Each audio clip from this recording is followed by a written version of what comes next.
Hi everybody, my name is and this is my historic photography presentation. For this presentation, I chose a photo from the Woodstock Music Festival in 1969. Moving on to the next slide, I would like to briefly go over the photograph details. Unfortunately for this photo specifically, I don't know the individual or the employee who actually took the photo, but it was enlisted under archive photos and Getty Images. And then, in addition to that, it was taken on August 15th, 1969, of course, at the Woodstock Music Art Fair in Bethel, New York State, excuse me. And then, in addition, we also know that the photo was taken during the Richie Havens performance, of course, at Woodstock. And then moving on to the actual photo, here we get a wide landscape black and white photo of the performance slash audience. Here we can see hundreds and hundreds and hundreds of people coming to watch a performance taken on a single stage, which honestly is wild to me because the people that are yards behind could likely not even hear the performance, given how many people were actually in this audience. Um, Bringing it back to the actual photo, though, I do think having it lack in color and having it be black and white kind of displays a more emotional, impactful reaction, especially for me personally. This photo kind of makes me feel impacted in the sense that there were a lot of people who came to this performance, which I think is often undermined when thoughts come about for Woodstock. I think people forget to put it into perspective how many people actually came about to watch these performances. In addition to that, I do think the emotion is impactful in the sense that um, this photo is, in a sense, telling a story. And within that story, as the viewers, we kind of see the different individuals who are actually in the photograph as well as what they're here to view. Moving on to the next slide, how it was photographed. Unfortunately, Getty Images never released the specifics on how the photo was taken. In other words, the camera. But given the time frame, the photo was likely taken with a Kodak Brownie or something similar.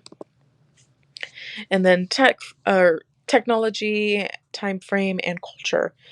Color was accessible during this time frame. So I think bringing it back to the photo that I'm overviewing, I think making the photo black and white was very intentional in the sense that they wanted to make it more concrete, stern, and serious compared to doing the photo in color, where it would have followed more along the hippie aesthetic with the colorful colors and making it a bit more bubbly and less serious. In addition to that, they did have updated single shot cameras at this time, so in the process of taking the actual photo, it was fairly easy and did not require a lot of steps, and the process itself was extremely minimal. And then in addition to that, culture, Black rights movement, 60s rock uprising, the hippie aesthetic, and the drug influence all impacted the audience specifically. I think with the type of culture and persona the individuals in this audience carried walked along the movements and the social influences because of how easygoing and loving these individuals were. And honestly, they were all just coming because they all appreciated and loved the music that was being displayed. And then bringing you to my similar photos here, I kind of just stuck to the realm of black and white so they could stay fairly similar. Here we have more group photos and then some portraits, and then we have some close-ups of some other individuals, but here it kind of instills the same idea. We can tell by the photographs of the numerous individuals that they're very carefree, not fairly organized, but they're just really here to have a good time.